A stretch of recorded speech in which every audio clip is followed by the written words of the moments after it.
Well, so our topic today is our top 3 animated soundtracks. Yes, specifically Disney animated soundtracks. So that could go a long. Oh no, if it was too. animated soundtrack, my God. Yeah. I was like, you could either do top Disney, because that's also, I did top Disney soundtracks as a whole other thing, because you get live action stuff in there as well. Yeah, I can see that. That's a whole nother. I didn't add that. I was like, you could have, and that's a lot of the live actions are remakes of the animated anyway. Nowadays, back in the day when they actually used to do. Yeah. It. Now I will say I did my list. I don't know how y'all did your list. It's like my personal favorites, not necessarily what other people are gonna say. Yeah, I did my 3 kind of like. Okay. Some of them there may be a little overlapping on the house. Yeah, no, I'm sure there's some overlapping. I know my taste is gonna be different than a lot of people for So I have a feeling that some of us might overlap just in general from the 3 of us. So maybe. Because I'll start us off on this one if that's cool. Yeah. So this one, the way I looked at it, because it's soundtrack. Okay. I love individual or a couple songs from soundtracks. Right. And I'll go back and I have to go back. Which soundtracks fully do I thoroughly enjoy? Yeah. So this first one is mostly because my daughters have got stuck in my head is Frozen 2. Specifically Frozen 2. Because Frozen 2, like everyone knows like Let It Go from the first one. Right. Yeah. But that's ultimately the best one. Oh, Like, or at least the most famous it's the one, main the most popular song. one. And there's a couple other like I know like people love the Olaf one and stuff like that. Yep.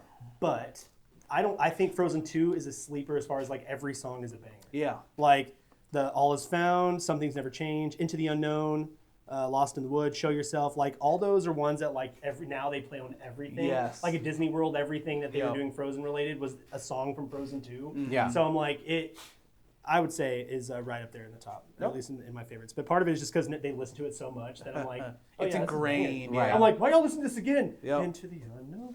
And like singing in the corner. The next one for me is going to be a Goofy movie.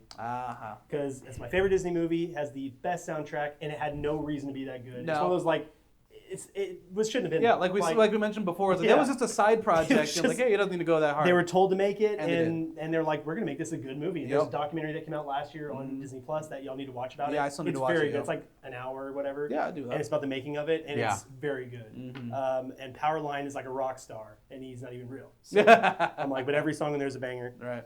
And then my my last pick is Tarzan.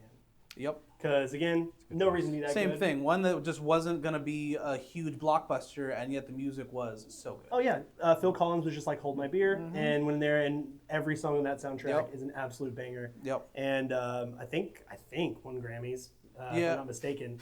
I have to look that up. Fact check me on that because I'm pretty sure if it didn't win, it was at least nominated. Because it was just so good, and I remember coming out like and people playing that, being like, "Oh, that's Tarzan," like that kind of thing.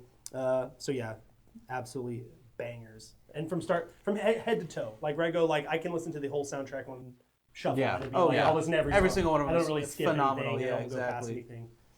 Yeah. Let me see here. Accolades. It won Best Original Song for You Be in My Heart. See? Right there. So I'm like, it was for the nominated Academy Awards, and won an award, and it shouldn't have. And then same thing. They're just like, we just need Phil Collins to do. What is he doing? Yeah. It actually won Best Soundtrack Album as well. For 99? For Grammys. Yep. Grammys. Yep. Okay. Grammys Best Soundtrack. Yep. Guys, Phil Collins is talented. he is, dude. Phil Collins. Looks like a high school math teacher. He does. But he's talented. If he was like The 30 years video, younger. I think there was a video of him doing like In the Air Tonight, and he's dressed up, slacks, Yes. belt. He's got the Yes. mic like Yeah, this. the mic right there. Sits down at the drums. And he's just, If Phil Collins was like 20 years younger and I died tomorrow, I'd be like, I would tell Caitlin to have him do the soundtrack to my funeral. Yeah, oh yeah, like, for sure. You just write a nice little four-song banger. Yeah. Like, just for my life. I take it. So yeah, that's my picks. Love it. Love it, love it.